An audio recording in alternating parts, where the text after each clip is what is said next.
Hello मेरे बच्चों। जो भी बच्चे जेई एडवांस की प्रिपरेशन कर रहे हैं उन बच्चों के लिए एक थर्मोडायनेमिक्स केटीजीएन थर्मोडायनेमिक्स का एक बहुत ही अमेजिंग क्वेश्चन लेके आया हूँ। ज्यादातर जो पिस्टन वाले क्वेश्चन होते हैं वो भी दो दो सिलेंडर हो, दो दो पिस्टन हो और किसी रॉड वगैरह से कनेक्टेड, जैसे आप ये डायग्राम देख पा रहे हैं। ऐसे क्वेश्चन हमारे बच्चों को काफी विचलित कर देते हैं, तो उनकी वो विचलित ना हो इस तरीके के क्वेश्चन हम उन बच्चों को करवा देना चाहते हैं। तो बच्चों आज का क्वेश्चन कॉम्प्रिहेंशन है, जिसमें दो क्वेश्चन होंगे। और क्या है कॉम्प्रिहेंशन बच्चों, काफी तारीफ कर ली ऑलरेडी मैंने, तो अब इस कॉम्प्रिहेंशन को करना स्टार्ट करते हैं। वीडियो को एंड तक जरूर देखना बच्चों, ये क्वेश्चंस बहुत कुछ सिखाते हैं।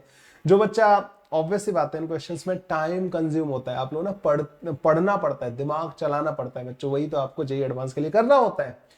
तो बच्चों क्वेश्चन क्या कहता है यहाँ पे कि two fixed and the horizontal cylinder A and B having piston both massless of the cross section area 100 centimetre square and 200 centimetre square respectively are connected by the massless rod.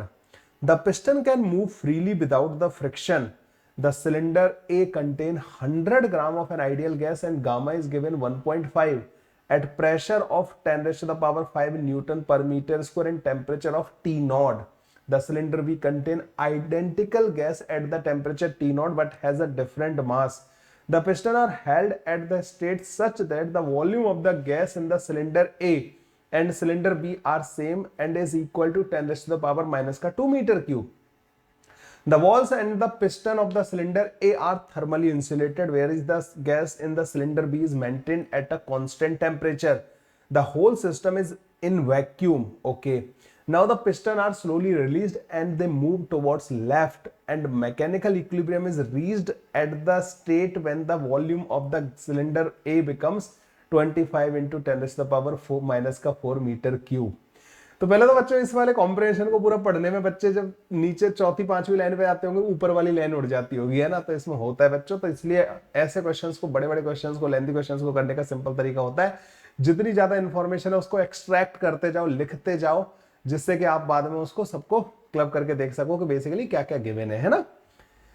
तो question तो बच्चों मैंने पढ़ दिया है। अब इसमें जो इंपॉर्टेंट चीज है जो मैंने देखी वो एक ये है कि जब पहले तो ये देखो, ये वाला पिस्टन, ये वाला सिलेंडर और ये वाला सिलेंडर फ्री है, पिस्टन मासलेस है, रॉड मासलेस है, और यहाँ पे वैक्यूम बोला है ना। तो इनसे एक चीज पता लग गई मुझे, यहाँ पे कोई प्रेशर कंसीडर नहीं करना है इस जगह पे। गैस का इसका कुछ प्रेशर होगा, गैस का इसका कुछ प्रेशर होगा, और दोनों का वॉल्यूम सेम दे रखा है। यहाँ पे जो वॉल्यूम है, यहाँ पे जो वॉल्यूम है, सेम दे रखा है। दोनों का इनिशियल टेम्परेचर टी नॉट के बराबर दे रखा है ना। और ए वाले का प्रेशर दे रखा है, ए वाले में प्रेशर जो था ना P naught, that was equal to 10 to the power 5। अच्छा एक काम करते हैं, अगले पेज पे लेके चलते हैं। इन्होंने इसमें पूछा था कि इस सिलेंडर में, जो बी वाले सिलेंडर में जो मास होगा वो क्या होगा, और एक चीज पूछी थी बच्चों इन्होंने कि the change in the internal energy of the gas in the cylinder ए। ये दो क्वेश्चन पूछे थे बच्चों इन्होंने, ठीक है। तो जो जो इन्फॉर्मेशन दे रखी है बच्चों, पहले मैं उसको लिखता जाता हूं कि इसका प्रेशर मेरे को 10 टू द पावर 5 न्यूटन पर मीटर स्क्वायर के बराबर दे रखा है। इसका वॉल्यूम जो है ना बच्चों 10 टू द पावर माइनस का 2 मीटर क्यूब के बराबर दे रखा है। वॉल्यूम तो बच्चों इसका भी सेम दे रखा है, 10 टू द पावर माइनस का 2 मीटर क्यूब के बराबर, ठीक है। इसके प्रेशर के बारे में कोई इंफॉर्मेशन नहीं दे रखी। इसका टेम्परेचर टी नॉट दे रखा है, टेम्परेचर तो बच्चों इसका भी टी नॉट के बराबर दे रखा है। हाँ एक इंफॉर्मेशन और दे रखी है कि इसका मास दे रखा है। मास जो है ना बच्चों ए वाली गैस का वो 100 ग्राम के बराबर है, और इसका मास इन्होंने पूछा है हमसे ना, mass of B they have asked. Okay, ये भी एक इंपॉर्टेंट इंफॉर्मेशन हो गई। अच्छा हमें इसका जो फाइनल वॉल्यूम है ना बच्चों, that is also given. Final volume जो है बच्चों इस वाली गैस का, ए वाली का, जब ये पिस्टन वगैरह सब इक्विलिब्रियम में आ जाएगा बच्चों, तो फाइनल वॉल्यूम हमें यहाँ पर 25 into 10 to the power minus का 4 दे रखा है। तो मैं इसको लिख सकता हूँ 0.25 into 10 to the power minus का 2। Initial volume 10 to the power minus का 2 के बराबर था। तो अगर मैं उस तरीके से देखूं तो जो फाइनल वॉल्यूम है ना वो इनिशियल वॉल्यूम का V नॉट बाई 4 हो गया है ना। ये इंफॉर्मेशन मेरे को पता है, और यहाँ पे इक्विलिब्रियम आ गया, मतलब यहां से लगने वाला जो फोर्स होगा ना, जब बाद में वॉल्यूम ये हो जाएगा, और यहां से लगने वाला जो फोर्स होगा बच्चों, दोनों बराबर होंगे। अच्छा अगर मैं यहाँ का प्रेशर बच्चों P बोल दूं उस टाइम पे, तो P इंटू ए के बराबर फोर्स लग रहा होगा। इस वाले पिस्टन का एरिया और इस वाले पिस्टन के एरिया में जो रिलेशन है ना बच्चों, वो A और 2A का है। मतलब ना इसका एरिया 100 सेंटीमीटर स्क्वायर दे रखा है यहाँ पे, ठीक है, और दूसरे वाले का 200 सेंटीमीटर स्क्वायर दे रखा है, मतलब इसका एरिया डबल है। तो यहाँ पे जो प्रेशर होगा ना P इंटू ए और P इंटू ए, देखो यहाँ से P इंटू ए और यहाँ से P डैश इंटू 2A, तो जो P डैश होगा ना बच्चों इस वाले में जब इक्विलिब्रियम आ जाएगा वो P/2 के बराबर होगा। एक इंफॉर्मेशन मेरे को ये और पता लग गई।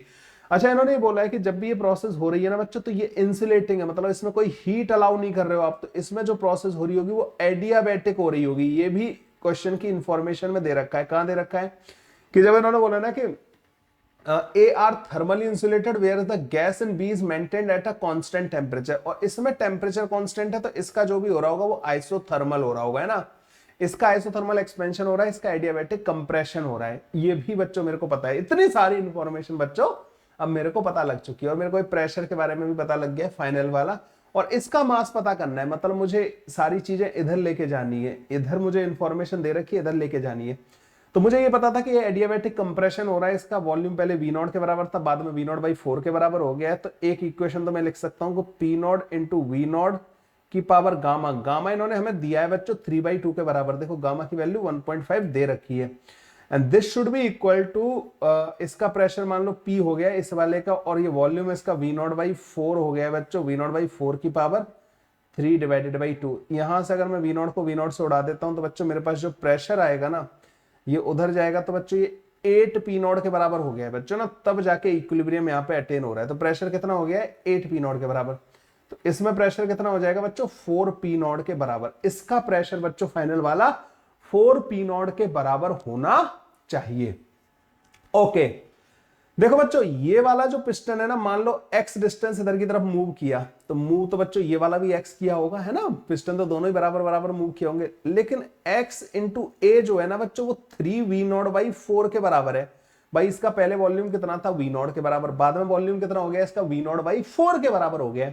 तो इसके वॉल्यूम में चेंज कितना आया है 3V0/4 के बराबर। अच्छा, इसका वॉल्यूम इनिशियली V0 के बराबर था, दोनों के वॉल्यूम बराबर दे रखे थे गैस के। आपको लग रहा होगा सर ये तो बड़ा है ये छोटा है, लेकिन उन्होंने क्वेश्चन में जो दे रखा है ना उसके हिसाब से चलना पड़ेगा। जब इसका पिस्टन जो कि 2A एरिया का है, जब वो x मूव करेगा तो 2A इंटू एक्स के बराबर चेंज आएगा, मतलब 3V0/2 के बराबर चेंज आएगा। तो B वाले का जो फाइनल वॉल्यूम हो गया होगा ना बच्चों, पहले V0 था प्लस का दिस, तो 5V0/2 के बराबर हो गया होगा B वाले का बच्चों फाइनल वाला जो वॉल्यूम होगा। बी वाले का फाइनल वॉल्यूम पता लग गया, बी वाले का फाइनल प्रेशर पता लग गया। अब मुझे बी वाले का क्या पता करना है बच्चों, बी वाले का मास पता करना है बच्चों ना, बी वाले का मास पता करना है। अच्छा, एक इंफॉर्मेशन और दे रखी है बच्चों कि जो ये इसका जो भी हो रहा है ना वो आइसोथर्मल एक्सपेंशन हो रहा है इसका ना, ठीक है, आइसोथर्मली एक्सपेंड कर रही है। तो फाइनल वॉल्यूम मेरे को पता है, उसका फाइनल प्रेशर मेरे को पता है। तो बच्चों मैं इसको इनिशियल मतलब ऐसे लिख सकता हूं, फाइनल वॉल्यूम फाइनल प्रेशर कितना है बी वाले का 4P0 के बराबर, फाइनल वॉल्यूम कितना है 5/2 V0 के बराबर। क्या ये बच्चों इसका जो है NRT फाइनल के बराबर होना चाहिए, नहीं होना चाहिए। अच्छा, T फाइनल बोले तो वो T0 ही रहेगा क्योंकि उसका तो आइसोथर्मली एक्सपेंड कर रहा था, तो ये NRT0 के बराबर होना चाहिए। ये वाली इंफॉर्मेशन पता लग गई बच्चों आपको, ये वाला ऐसे करके आ रहा होगा, final into final this is equal to, अच्छा N2 इसके नंबर ऑफ मोल अलग होंगे, है ना, N2R T0 के बराबर होना चाहिए। अच्छा, इस वाले पिस्टन में आ जाओ बच्चों। अब इस वाले में हमें इनिशियल प्रेशर P0 दे रखा था, इनिशियल वॉल्यूम V0 दे रखा था, इसके नंबर ऑफ मोल N1 मान लेते हैं, और इसका टेम्परेचर स्टार्टिंग में T0 दे रखा था।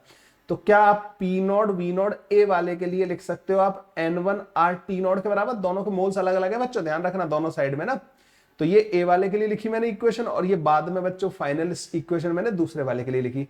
तो मेरे को यहां से P0 V0 की वैल्यू पता लग गई, ये कट जाएगा बच्चों यहां से 2 टाइम्स, तो मेरे को ये पता लग गया कि 10P0 V0 जो है वो N2R T0 के बराबर है, ठीक है, ओके। और P0 V0 N1R T0 के बराबर भी है, तो 10N1 जो होगा ना बच्चों वो N2 के बराबर होगा। M1 का जो मास था ना बच्चों वो 100 ग्राम लिया था, और सेम गैस हमने दूसरे में भरी थी, तो M2 जो आ जाएगा ना बच्चों वो 1000 ग्राम के बराबर आएगा, तभी तो इसके नंबर ऑफ मोल 10 गुना होंगे, दोनों का मोलर मास तो सेम है। तो जो सेकंड वाली गैस है ना उसका मास बच्चों 1 किलोग्राम के बराबर रहा होगा, and that will be your answer. यही इन्होंने हमसे पूछा था, दोनों में डिफरेंट डिफरेंट अमाउंट भरा हुआ था गैस का, तो इसका मास कितना होगा दैट दे आर आस्किंग, ठीक है। तो ये वाला हो गया बच्चों। अब अगले वाले पे आ जाते हैं। Now they are saying the change in the internal energy of the cylinder of the gas in the cylinder A. A वाली का जो इंटरनल एनर्जी में जो चेंज आएगा ना बच्चों, डेल्टा U जो आएगा वो पता है आपको माइनस का W के बराबर होगा, क्योंकि इसमें डेल्टा Q 0 होता है, मतलब हीट तो हम इसमें सप्लाई नहीं कर रहे ना, एडियाबैटिक कंप्रेशन हो रहा है इसका। तो डेल्टा यू आ जाएगा बच्चों इसका माइनस टाइम्स वर्क होता है बच्चों P final V final minus का P initial V initial divided by 1 minus का गामा के बराबर। एडियाबैटिक का वर्क यही होता है। तो डेल्टा यू आ जाएगा बच्चों माइनस का पी फाइनल कितना हो गया था इसका 8 P naught V naught minus का पी इनिशियल कितना था इसका P naught into V naught के बराबर एंड दिस डिवाइडेड बाई कितना हो जाएगा 1 माइनस का 3/2। तो ये आ जाएगा बच्चों माइनस का 1/2 माइनस से माइनस कट जाएगा तो वो 2 टाइम्स हो जाएगा और ये 7 पी नॉट वी नॉट आ रहा होगा तो 14 P naught into V naught के बराबर। कुछ गड़बड़ हो गई यार इसमें ना। वॉल्यूम बच्चों वी नॉट बाई 4 हो गया बाद में ना, यहाँ पे गलती कर दी मैंने ना, पी फाइनल वी फाइनल। तो ये आएगा बच्चों आपके पास, यहाँ पे आ जाएगा तो ये हो गया 2 P naught V naught minus कर दे तो पी नॉट वी नॉट हो गया तो 2 पी नॉट वी नॉट के बराबर आ जाएगा। 2 इंटू पी नॉट की वैल्यू कितनी है 10⁵ के बराबर, वी नॉट की वैल्यू 10⁻⁻² माइनस का 2 के बराबर है। 2000 जूल के बराबर बच्चों इसकी इंटरनल एनर्जी चेंज हुई होगी। ठीक है भाई, तो कंप्रेशन हो रहा है तो इंटरनल एनर्जी बड़ी होगी 2000 जूल से। तो ये था बच्चों एक अमेजिंग सा problem on KTG and thermodynamics comprehension था। आई होप आपको पसंद आया होगा। जिन भी बच्चों को पसंद आया ना बच्चों कमेंट जरूर करके बताना मेरे को ना, क्योंकि ऐसे क्वेश्चन तो बहुत मेहनत लगती है, टाइम कंज्यूम होता है। और ये बच्चों मैंने अपने टेस्ट में भी दिया था, जो मेरी प्रेपजित ऐप पे जेई एडवांस का क्रैश कोर्स चल रहा है ना, उसमें हम 15 टेस्ट करने वाले हैं जेई एडवांस से पहले, उसमें बच्चों ये कॉम्प्रिहेंशन मैंने डाला था। चलिए बच्चों, ऐसे और अमेजिंग क्वेश्चन मैं इस चैनल पे लाता रहूंगा। जो भी बच्चे नए हैं जल्दी से चैनल को सब्सक्राइब कर लो, ये आपकी बहुत हेल्प करने वाला है। मेरा एक जेई मेन का सेपरेट चैनल है बच्चों, JEE Main physics by Kailash sir. वहां पे बच्चों एक ऑलरेडी 2027 के लिए क्रैश मतलब बैच चल रहा है, जो जिसमें फिजिक्स पढ़ा रहा हूँ मैं वीकेंड पे, और एक बच्चों जो जेई 2026 के लिए भी मैं स्टार्ट करने वाला हूँ। तो दोनों चैनल बहुत हेल्प करेंगे आपकी फिजिक्स में। ठीक है बच्चों, आज के लिए बस इतना ही। Thank you, bye bye, take care.